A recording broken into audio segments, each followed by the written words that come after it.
Hello dear S S students. I know तुम्हाला माहित असेल आपण जो चॅप्टर सुरू केलाय केमिकल रिॲक्शन्स अँड इक्वेशन, या चॅप्टरचा आपण ऑलरेडी 3 लेक्चर बघितलेले आहेत. आणि या 3 लेक्चरमध्ये आपण काय काय कन्सेप्ट बघितल्या. सगळ्यात पहिलं जे लेक्चर होतं ते इंट्रोडक्टरी लेक्चर. त्या लेक्चरमध्ये आपण बघितलं what is mean by physical change, what is mean by chemical change, chemical reaction म्हणजे काय, रिॲक्शन लिहिण्याचे नियम. ठीक आहे. सेकंड लेक्चरमध्ये आपण बघितलं होतं how to balance a chemical reaction. आणि जे थर्ड लेक्चर होतं त्यामध्ये आपण काय बघितलं होतं, different types of chemical reactions. मग आज आपल्याकडे जे चौथं लेक्चर असेल, हे लेक्चर आपल्याला काही इम्पॉर्टंट फॅक्टर्स बद्दल समजून सांगतं का जे काय करतात, factors that affect the rate of reaction. आता आपण तर किती नाही म्हटलं, रिॲक्शनचा रेट अफेक्ट करतं म्हणजे नेमकं काय, आपल्याला त्यासाठी काही कन्सेप्ट समजून घ्यावे लागतील.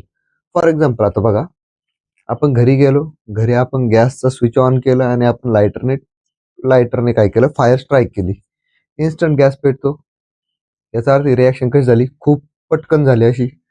किंवा आपण जर दुसरीकडे बघितलं, आपल्या घराचं गेट असेल, गेटला आपण बघतोय, रोज आपण येता जातो गेटकडे बघतोय, पण एक दिवस आपल्या सहज लक्ष येतं गेट तर गंजायला लागलं, त्याच्यावरती तर गंज चढायला लागला, करोजन व्हायला लागलं. मग गेट गंजायला लागलं हे आपल्या कधी लक्षात आलं का, ही रिॲक्शन खूप स्लोली घडली, हळूहळू हळूहळू हळू. किंवा आपण अजून एक जर एक्झाम्पल घेतलं, तुम्ही बघा आता, जे लोक लोणचं घालतात किंवा आपण काय म्हणतो ना, जे लोक काय करतात ना, वाईन प्रोड्यूस करतात, अल्कोहोल इंडस्ट्रीमध्ये मोस्टली हे यूज होतं. अल्कोहोल बनवण्यामध्ये फ्रूट ज्यूसमध्ये जे काही ईस्ट टाकून त्याला फर्मेंटेशनसाठी सोडलं जातं ना, तर तो ईस्ट टाकल्यानंतर फर्मेंटेशन होण्यासाठी पण आपण काय सांगतो, ऑलमोस्ट खूप काळ लागतो, 40-45 दिवस लागतात कधी कधी, किंवा त्यापेक्षाही जास्त. वाईन जेवढी जास्त जुनी होईल तेवढी ती जास्त टेस्टी बनते असं म्हणतात. मग आपण काय सांगतोय सरळ सरळ, या सगळ्या गोष्टीतून आपल्याला काय कळलं का, वाईन बनण्याची प्रोसेस कशी आहे, खूप स्लो आहे. अजून एक एक्झाम्पल बघा, तुम्ही घरी फ्रुट्स आणले, ऍपल आणलं आणि ऍपल कट केलं आपण हाफमध्ये, आणि हाफमध्ये कट केलेलं ऍपल जर आपण अर्ध खाल्लं आणि अर्ध तसंच राहिलं, थोड्या वेळात आपण काय बघतो का, लगेच त्याच्यावरची जी काही व्हाईट लेअर होते, आपण म्हणतो जी काही कट केल्यानंतर आतून व्हाईट दिसत होतं ऍपल, ते आपल्याला कसं दिसायला लागतं, ब्राऊन पडलेलं दिसायला लागतं. मग असं काय होतं, ती रिॲक्शन कशी झाली, मग थोडी फास्ट झाली. किंवा आता आपण काय सांगितलं, ह्या सगळ्या गोष्टींचं जे कंक्लुजन आहे, आपण त्यांना काय सांगतो, सरळ सरळ कंक्लुजन जर काढलं आपण, तर कंक्लुजन काय मिळालं आपल्याला, सम रिॲक्शन्स आर कम्प्लिटेड. आपण असं म्हणू, some reactions are completed in short time.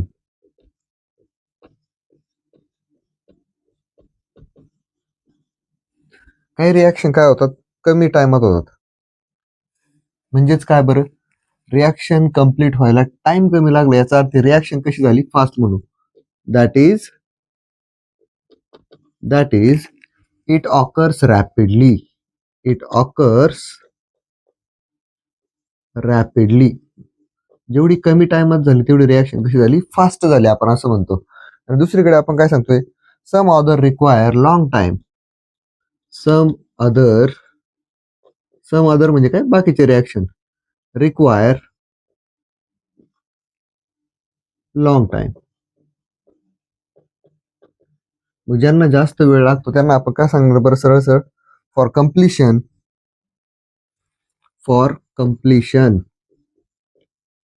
मग याचा अर्थ आपण काय घेतला, त्यांना कम्प्लीट व्हायला काय लागतो, आपण म्हटलं टाइम जास्त लागतो. अशा रिॲक्शनला आपण काय सांगतो, that is it occurs slowly. It occurs slowly. मग आता याच्यावरून आपल्याला कळलं काय, ज्या रिॲक्शनला कम्प्लीट व्हायला टाइम कमी लागतो ती आहे आपल्याकडे रॅपिड रिॲक्शन. ज्या रिॲक्शनला कम्प्लीट व्हायला टाइम जास्त लागतो ती आहे आपल्याकडे स्लो रिॲक्शन. मग आपण काय सांगतो, हा जास्त किंवा कमी टाइम जो लागतोय, टाइम म्हणजेच काय, आपल्याकडे रिॲक्शन किती फास्ट होते तर आपण काय रिॲक्शनचा स्पीड म्हणू. तर ह्या स्पीडला फास्ट आहे की स्लो आहे, या स्पीडला आपण काय म्हणतो, it means that the rate of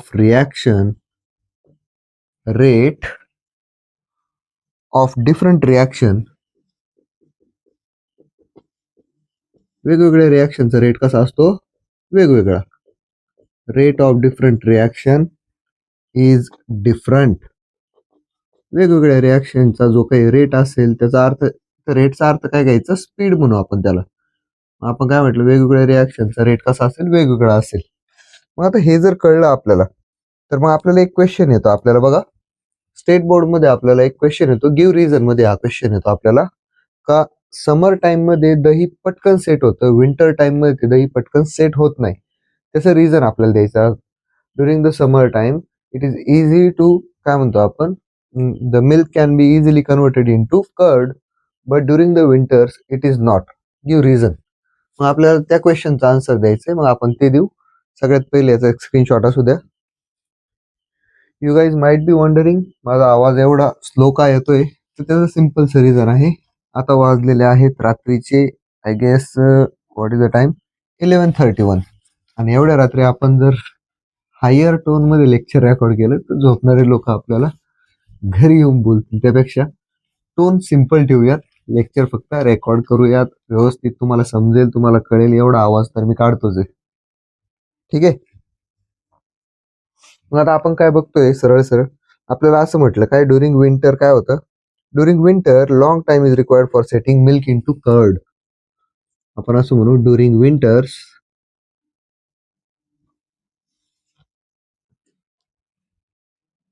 one second.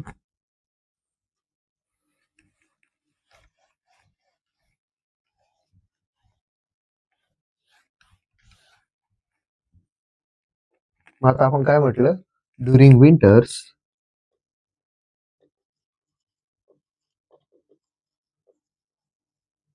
long time is taken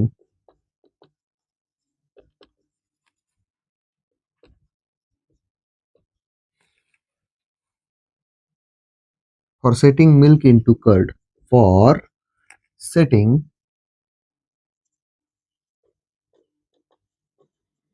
milk into curd. मग आपल्याला असं माहिती आहे, आता हिवाळ्यामध्ये का बरं जास्त वेळ घेतं दूध आणि दुधाचं दही बनायला, आपल्याला असं विचारलंय. मग आपण काय सांगतोय, during the summers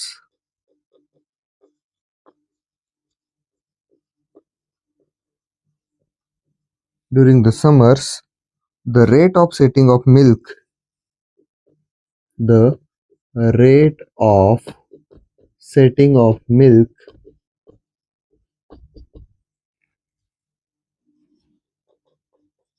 during the summer, the rate of setting of milk increases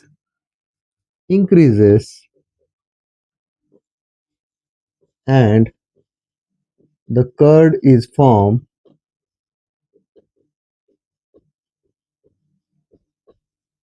early. थोडक्यात आपल्याला कळलं काय, याच्यातून आपल्याला एक गोष्ट तर कळली का, हिवाळ्यामध्ये दुधाचं दही बनायला आपण काय म्हणतो, जास्त वेळ लागतो. मग आपण काय सांगतोय, तेच जर दही आपण उन्हाळ्यात बनवायला गेलो तर ते कमी वेळात होतं. याचा अर्थ काय म्हणतो आपण, त्या रिॲक्शनचा जो रेट विंटर मध्ये होता तो रेट मात्र कसा आहे, समर मध्ये वेगळा आहे.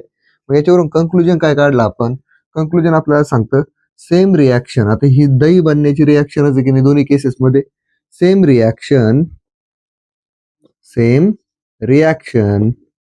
occurs at different rate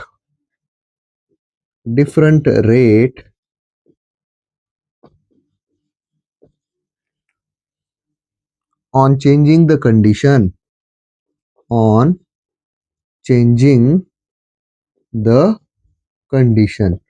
जर आपण ती रिॲक्शन घडण्याची कंडिशन बदलवली तर आपण काय सांगतो, सरळ सरळ रिॲक्शन घडण्याचा स्पीड पण बदलतो. मग आता या कोणकोणत्या कंडिशन असतील, कोणकोणत्या गोष्टी आहेत का ज्याच्यावर रिॲक्शनचा स्पीड डिपेंड करतो, रेट डिपेंड करतो, ते आपल्याला बघायचंय. त्यालाच आपण काय म्हणतो, factors affecting the rate of reaction. आणि हाच आपल्या आजच्या लेक्चरचा टॉपिक असेल. याचा एक स्क्रीनशॉट असू द्या.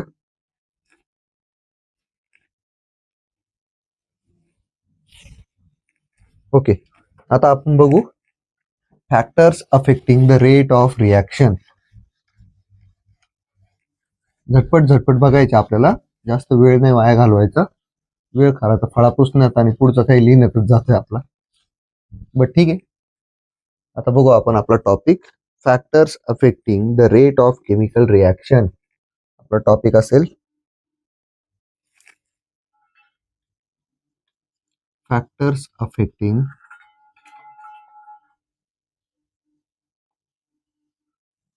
Rate of chemical reaction.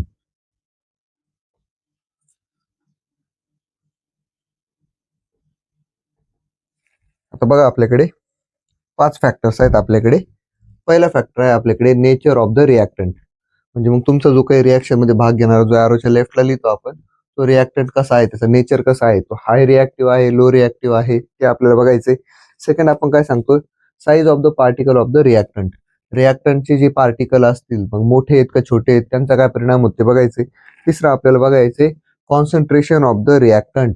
Reactant जो आपण यूज करतोय त्या रिॲक्टंटचं कॉन्सन्ट्रेशन म्हणजेच तो किती तीव्र आहे किंवा किती फिक्कट आहे, पानचट आहे, ते आपल्याला बघून त्याची काय परिणाम होतो रिॲक्शनवर. चौथा आहे आपल्याकडे टेम्परेचर ऑफ द रिॲक्शन. एखादी रिॲक्शन घडण्यासाठी टेम्परेचर पाहिजे असेल तर ते टेम्परेचर काय परिणाम करतं रिॲक्शनवर ते आपल्याला बघायचं आहे. आणि पाचवा आहे आपल्याकडे कॅटलिस्ट. काय असतो कॅटलिस्ट ते पण आपल्याला बघायचंय. मग आपण सगळ्यात पहिला फॅक्टर बघू, नेचर ऑफ द रिॲक्टंट.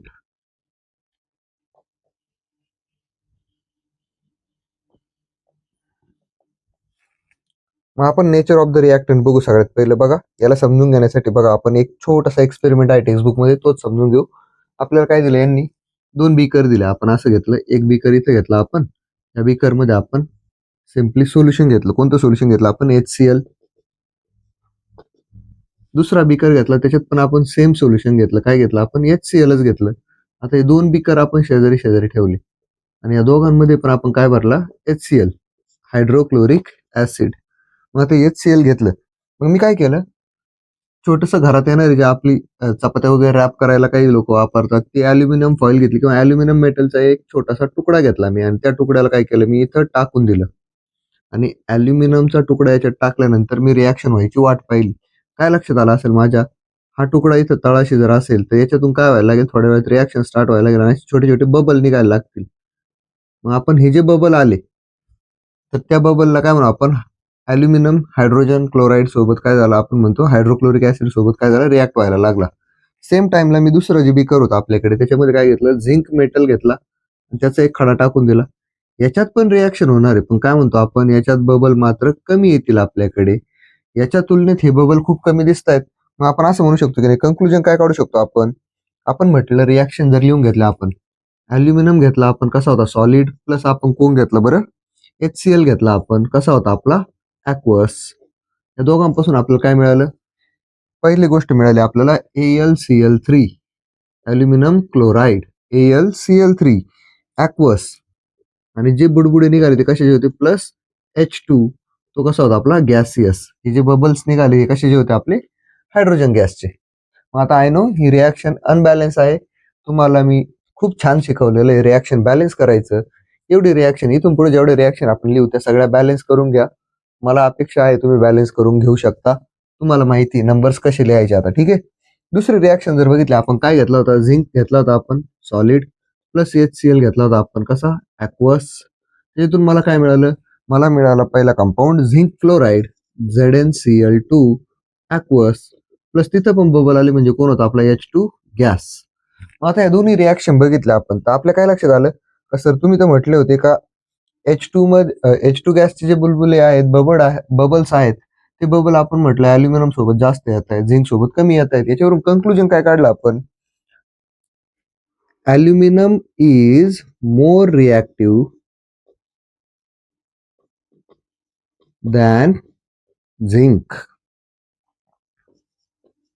पहिली गोष्ट आहे, अल्युमिनियमने जास्त बबल दाखवले म्हणजे अल्युमिनियम कसं आहे, जास्त रिॲक्टिव्ह आहे. त्याचं नेचर कसं आहे, मोर रिॲक्टिव्ह. झिंकचं नेचर कसं आहे, आपण म्हणतो लेस रिॲक्टिव्ह, म्हणून त्याच्यात बबल कमी आले. दुसरी गोष्ट जी आपल्याला कळली, आपण काय सांगतोय, देअरफोर, आता ज्याचं नेचर जास्त रिॲक्टिव्ह त्याची रिॲक्शन रॅपिड होणार. मग आपण काय सांगतो, therefore Al reacts with HCl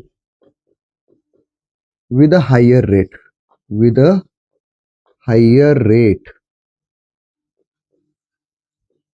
मग आता आपण काय म्हटलं, HCl ची रिॲक्शन त्यासोबत काय होते, जास्त पटकन होते दॅन कोणापेक्षा, झिंक पेक्षा अल्युमिनियमची रिॲक्शन जास्त फास्ट होते, आपण असं म्हटलं.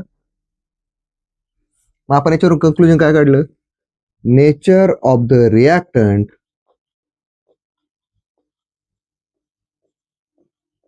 जेवढा तो रिॲक्टिव्ह असेल तेवढी रिॲक्शन फास्ट होईल, जेवढा तो नसेल तेवढी रिॲक्शन स्लो होईल. याच्यावरून आपण काय म्हटलं, nature of the reactant influence the rate of reaction.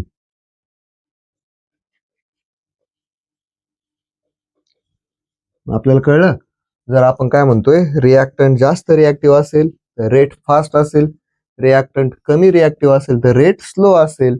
आणि हेच आपल्याला सांगायचं होतं. पहिला जो काही फॅक्टर होता, कोणता फॅक्टर होता, nature of the reactant. Okay, then कळला असेल तर आपण पुढे जाण्यापूर्वी तुम्ही याचा एक स्क्रीनशॉट घ्या.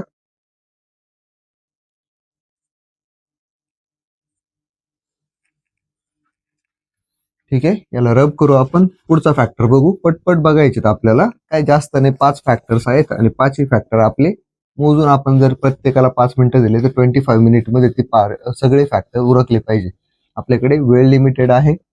एक्स्ट्रा टाइमचं लेक्चर झाल्यानंतर तुम्ही वॉच टाइम पण देत नाही जास्त, किती नाही म्हटलं तर मुलांना कंटाळा पण येतो जास्त मोठे लेक्चर बघायचा. हेच लेक्चर आपण स्कूलमध्ये असल्यानंतर 1-1 तास 45 मिनिट पर्यंत अटेंड करू शकतो, हे की नाही, कारण तिथं आपल्याला काय चालू असतं, लाईव्ह नसतं ना, म्हणजे लाईव्ह असतं ना सगळं, मग आपल्याला पाहिजे तसं सगळं बघता येतं. इथं कोण बघतं पूर्ण लेक्चर, ज्याची डिटर्मिनेशन असेल, अभ्यास करायचा आहे, काही करायचंय, आयुष्यात मोठं व्हायचं असलं तर थोडंसं डिटर्मिनेशन आणि डेडिकेशन द्यावं लागतं. सेकंड वन इज, आपण काय म्हटलं होतं, size of the particles of reactants. Size of the particles of reactant हा आपला सेकंड फॅक्टर असेल. रिॲक्टंटचे जे काही ॲटम आपण यूज करणार आहोत त्यांचं साईज किती असेल आणि त्याचा परिणाम काय होतो रिॲक्शन मध्ये, ते आपल्याला बघायचे. यासाठी पण बघा आपण काय केलं, सरळ सरळ एक टेस्ट ट्यूब घेतली मी. या टेस्ट ट्यूब मध्ये मी पुन्हा एकदा कोणतं सोल्युशन भरलं, HCl. आपण याच्यात भरला HCl. सेम दुसऱ्या ट्यूब मध्ये पण आपण काय घेणार, HClच. दुसरं काही केमिकल बाहेरून आणायचं नाही, आपण म्हटलं HClच घेतला आपण याच्यात पण. मग आता या 2 ट्यूब मध्ये आपल्याकडे मी काय केलं, कॅल्शियम कार्बोनेट, त्याला आपण काय म्हणतो CaCO3. आता कॅल्शियम कार्बोनेटची काय केली मी, आधी एक खडा टाकला याच्यामध्ये असा, आणि दुसरीकडे मी काय केलं, कॅल्शियम कार्बोनेट घेतलं, पण त्याची काय केली मी, भुकटी केली कुठून, आणि ती भुकटी मी याच्यामध्ये टाकली अशी. मग आपल्या काय लक्षात आलं बरं, सरळ सरळ इथे रिॲक्शन होती, बबल्स येत आहेत, पण अगदी थोडे थोडे बबल दिसत आहेत. तेच जर आपण बघितलं, भुकटीमध्ये बघितलं, तर आपल्याला काय दिसतं, एकदम अचानक जास्तीत जास्त बबल दिसत आहेत. याच्यावरून कंक्लुजन काय काढायचं आपण, का आपण असं म्हणू शकतो की नाही, पार्टिकलची साईज जेवढी छोटी तेवढी रिॲक्शन फास्ट, आणि पार्टिकलची साईज जेवढी मोठी तेवढी रिॲक्शन स्लो. मग कंक्लुजन पार्ट लिहिण्यापूर्वी आपण रिॲक्शन लिहून घेऊ. काय घेतलं आपण बरं, सरळ सरळ कॅल्शियम कार्बोनेट प्लस कोण घेतला आपण, HCl. कसा होता आपला, ॲक्वस. हा होता आपला सॉलिड. मग या दोघांना मिक्स केल्यानंतर आपल्याला काय मिळालं, पहिली गोष्ट CaCl2 कॅल्शियम क्लोराईड, आणि नंतर आपल्याला काय मिळालं, बबल मिळाले ते कशाचे, CO2 गॅसचे, आणि प्लस आपल्याला कोण मिळालं, वॉटर. मग आता ही रिॲक्शन अनबॅलन्स आहे, नक्की हिला बॅलन्स करून घ्या. मग आपण काय सांगितलं आता, आता आपल्याला ही गोष्ट जर कळली असेल तर आपण याच्यावरून कंक्लुजन काय काढतो बरं. कंक्लुजन सिंपल असेल आपल्याकडे, काय, smaller the size of particles, असं म्हणू आपण, smaller the size of particles of the reactant, smaller the size of the, short बनू, reactant particle, जेवढी साईज छोटी असेल तेवढी रिॲक्शन कशी होणार आहे, fast. Higher is the rate of the reaction, higher is the rate of the reaction. म्हणजेच काय, पावडर मध्ये रिॲक्शन फास्ट होईल, खड्यामध्ये रिॲक्शन स्लो होईल. पार्टिकलची साईज जेवढी कमी तेवढी रिॲक्शन घडेल फास्ट. स्क्रीनशॉट घ्यायचा.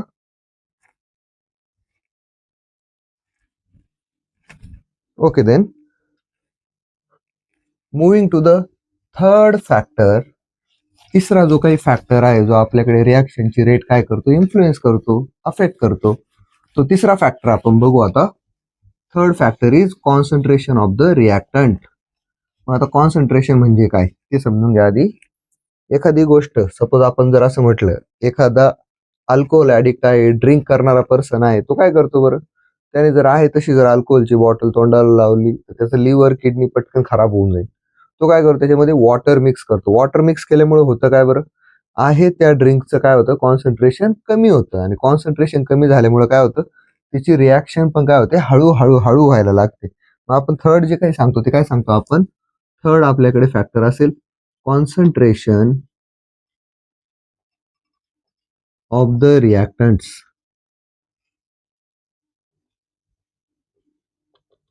आता कॉन्सन्ट्रेशन कसं रिॲक्शनचा रेट अफेक्ट करतात ते बघू आपण. आता याला आपण काय म्हणणार आहे सरळ सरळ, when water is added to a substance म्हणा, किंवा आपण काय म्हणतो अल्कोहोलिक ड्रिंकचं उदाहरण घेतलं होतं म्हणून आपण फक्त इथं असं म्हणू, when water is added to a liquid, liquid म्हणा कंपाऊंड म्हणा, इट्स कॉन्सन्ट्रेशन काय होतं, डिक्रीजेस. त्याचं काय होतं, कॉन्सन्ट्रेशन कमी होतं.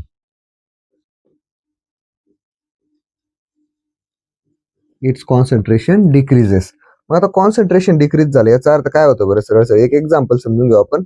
जर आपण काय केलं, एक बीकर घेतला परत एकदा,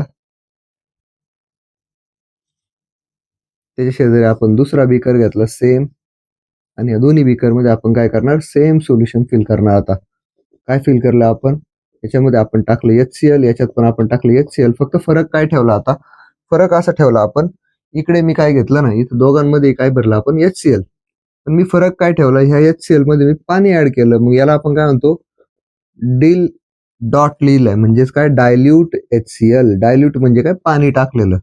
आणि इथं कोण आहे आपल्याकडे, प्युअर HCl असेल, याला काय म्हणू आपण, कॉन्क, म्हणजेच काय, कॉन्सन्ट्रेटेड HCl. मग डायल्यूट HCl आणि कॉन्सन्ट्रेटेड HCl, मग यांच्यामध्ये आपण टाकलं काय बरं बघा. तुम्हाला काय सांगितलं, परत एकदा कॅल्शियम कार्बोनेटची मी काय केली, आता पावडर टाकली, भुकटी टाकली याच्यात. इकडे पण मी कॅल्शियम कार्बोनेटची भुकटी टाकली. पण फरक काय होता, इकडे सोल्युशन होतं डायल्यूट, इथं बुडबुडे येतील कमी. इकडे सोल्युशन होतं कसं आपलं कॉन्सन्ट्रेटेड, इकडे बुडबुडे मात्र कसे येतील, जास्त.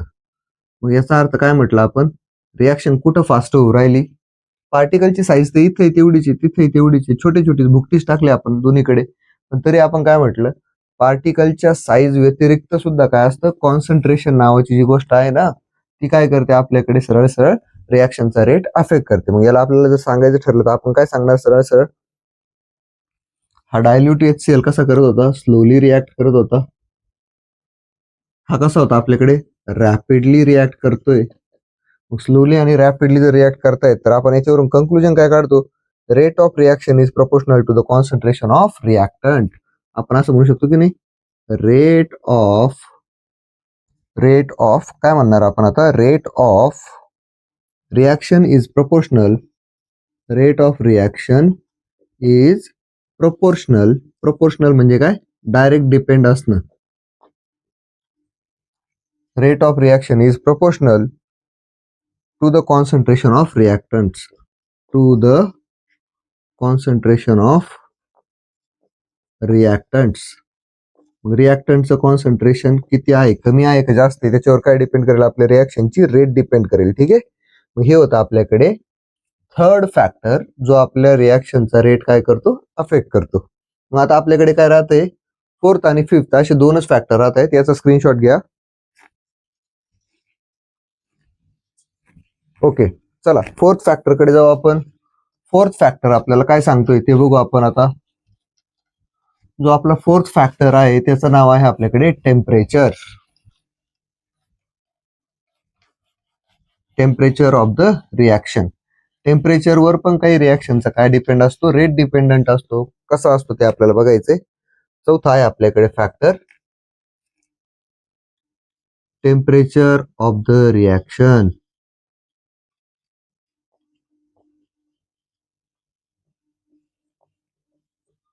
आता टेम्परेचर कसं अफेक्ट करतं ते बघू आपण. बघा सरळ सरळ मी तुम्हाला काय सांगितलं, आता कॅल्शियम कार्बोनेट घेतलं एका वाटीमध्ये आपण,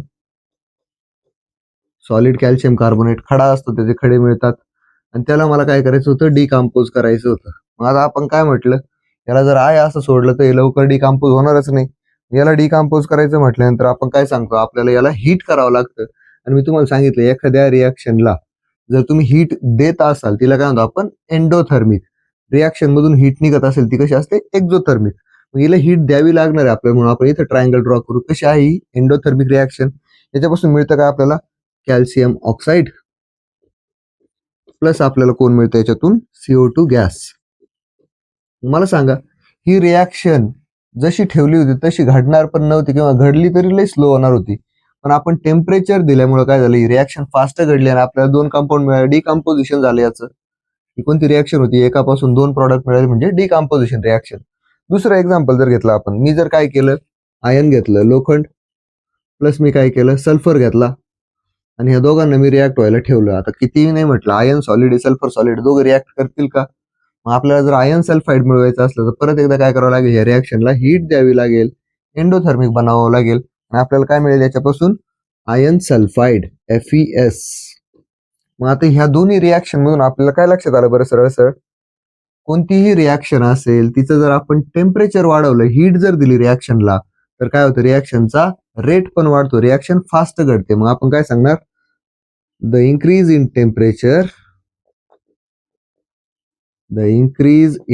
temperature of a reaction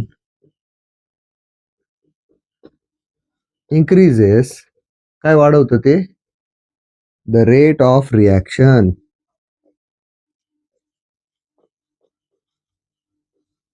temperature वाढलं तर काय वाढतं, रेट पण वाढतो आपल्याकडे. ठीक आहे.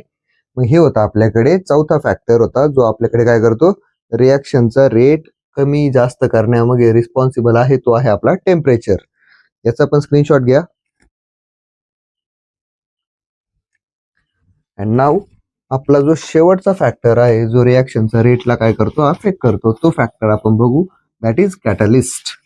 कॅटलिस्ट कशाला म्हणायचं, कॅटलिस्ट वरती तुम्हाला शॉर्ट नोटचा क्वेश्चन येतो, त्याच्यामुळे याला व्यवस्थित बघायचं, याच्यावरती मार्क करून ठेवायचं. मी सांगून ठेवलंय तुम्हाला, कॅटलिस्ट वरती काय येतो, शॉर्ट नोट क्वेश्चन. तसं मी मेन्शन करून ठेवेन तुम्हाला. 5वा जो काही आपल्याकडे फॅक्टर आहे तो कोण आहे आपल्याकडे, कॅटलिस्ट. याच्यावरती काय येते, शॉर्ट नोट, मेन्शनच करून ठेवायचं. मग शॉर्ट नोट क्वेश्चन आहे हा, तर आपण याला काय करू, सरळ सरळ व्यवस्थित समजून घ्या. मग आता कॅटलिस्ट कोणाला म्हणायचं, मला सांगा आता बरं, कॅटलिस्ट कोणाला म्हणायचं. आपण काय केलं, समजा असं म्हणू आपण, KClO3 आपण एक कंपाऊंड घेतला, पोटॅशियम क्लोरेट, त्याचं नाव आपण ऑलरेडी बघितलेलं आहे, पोटॅशियम क्लोरेट घेतला आपण, आणि याला मी काय केलं ना, हीट केलं, म्हणजे एंडोथर्मिक रिॲक्शन आहे. आणि याच्यापासून मला काय मिळणार आहे, KCl मिळणार आहे सॉलिड, प्लस आपल्याला कोण मिळणार आहे, याच्यामध्ये ऑक्सिजन गॅस मिळणार आहे. मग आता हे दोन गोष्टी जर मला मिळणार आहे, तर आपण काय सांगतोय, सरळ सरळ, ही जी रिॲक्शन आहे ना, तुम्ही कितीही याला हीटअप केलं तरीही हा प्रॉडक्ट आपल्याला लवकर मिळून देत नाही, किंवा तुम्ही याची कितीही पावडर बनवली छोटीशी, तरी पण आपण काय सांगतो, याच्यातून हे दोन्ही प्रॉडक्ट निघत नाही. म्हणजे याचा अर्थ काय, पार्टिकलची साईज कमी केली किंवा तुम्ही त्या रिॲक्शनला जास्त हीट दिली तरी ही रिॲक्शन फास्ट होत नाही, खूप स्लोली घडते. मग अशी वेळ आपल्याला काय लागणार आहे बरं, आपण असं म्हणू की नाही, the rate of the above reaction, असं म्हणू आपण, थोडीशी स्पेस सोडून मग सांगू, the rate of the above reaction, the rate of the above reaction, जी वर आपण रिॲक्शन दिली तिचा रेट काय म्हणतो आपण, neither increases by reducing the particle size, by reducing the particle size, nor by increasing the reaction temperature, by increasing the reaction temperature. मग आता मला हे रिॲक्शनला एवढं तर कळलं की हे रिॲक्शनला मी काय केलं, कितीही हीट केलं, कितीही याच्या पार्टिकलला आपण काय केलं, बारीक केलं, तरीही ही रिॲक्शन फास्ट होत नाहीये. मग अशी वेळ आपल्याला काय करावं लागतं, ह्या रिॲक्शनचा मला जर स्पीड वाढवायचा असेल तर मला काय करावं लागतं, एक सबस्टन्स वापरावा लागतो ही रिॲक्शन घडण्यासाठी. जो सबस्टन्स काय करतो, ह्या रिॲक्शनचा स्पीड वाढवून देतो, रेट एनहान्स करून देतो. तर त्या सबस्टन्सला आपण काय म्हणतो, कॅटलिस्ट. मग आता कॅटलिस्ट तुम्ही म्हणाल सर, तुम्ही जर इथे या रिॲक्शन मध्ये एक कॅटलिस्ट वापरला, एक सबस्टन्स वापरला, तर तो या रिॲक्शन मध्ये भाग नाही घेत का? त्याचा या कंपाऊंड्स वरती काही परिणाम नाही होणार का? तर हीच तर खासियत असते आपल्या कॅटलिस्टची. शॉर्ट नोट लिहायची ना आपल्याला. मग आपण कॅटलिस्ट बाबत काय सांगतो, कॅटलिस्टची डेफिनेशन सांगतोय आपण. काय असतो catalyst? A chemical substance, simple definition लिहू आपण. A chemical substance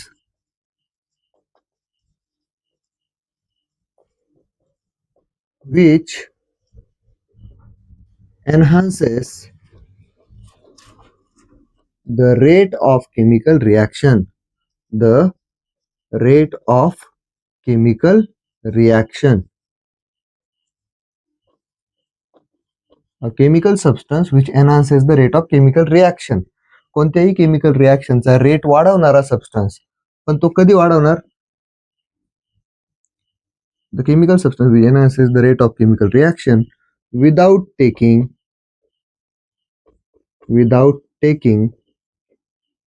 part in the reaction.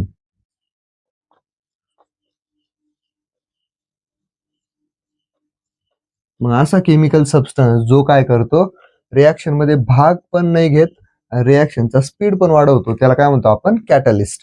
मग आता ही रिॲक्शन मला फास्ट घडवायची, मला ऑक्सिजन मिळवायचं आहे लॅबमध्ये. कितीतरी ठिकाणी ऑक्सिजन यूज होतो, हॉस्पिटल्स वगैरे सगळीकडे.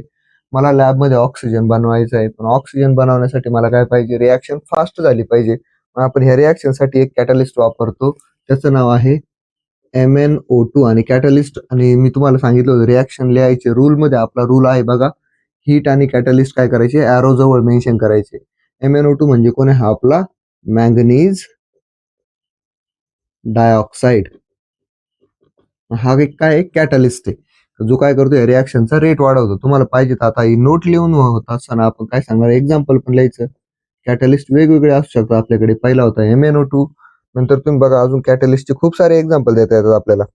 तुम्हाला पाहिजे असलं तर बघा, MnO2 कॅटलिस्ट आहे आपल्याकडे, किंवा आपण काय सांगतो अजून आपल्याकडे दुसरे कॅटलिस्ट आहेत, ते तुम्हाला पुढे जाऊन येतील.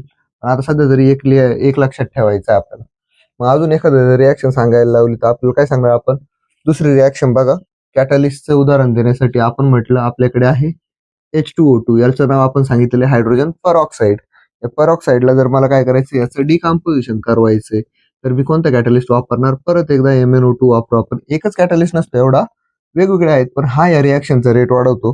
काय बनवून देतो आपल्याला, H2O लिक्विड प्लस आपल्याला काय देतो, हा ऑक्सिजन दॅट इज गॅसियस. मग हा ऑक्सिजन बनवण्यामध्ये यूज होतो, म्हणून आपण काय सांगतो, MnO2 हा कॅटलिस्ट आहे, जो रिॲक्शन पण फास्ट करवतो, रिॲक्शन मध्ये भाग पण नाही घेत. So this was all about our today's lecture. आज आपण काय बघितलं, factors affecting the rate of chemical reaction. Hope so तुम्हाला सायलेंटली घेतलेलं लेक्चर सुद्धा आवडला असेल तर प्लीज व्हिडिओला लाईक करा. चॅनलवर नवीन असाल तर चॅनलला सबस्क्राईब करा, आणि आपल्या मित्रमैत्रिणींसोबत प्लीज लेक्चर शेअर करा. असाच सपोर्ट दाखवत राहा. डेली लेक्चर टाकण्याचा प्रयत्न असणार आहे. तुम्ही पण तुमचं काम करत राहा. व्हिडिओ खाली असलेलं लाईकचं बटन प्रेस करत जा. त्याने काय होतं, व्हिडिओची रीच वाढते. ठीक आहे.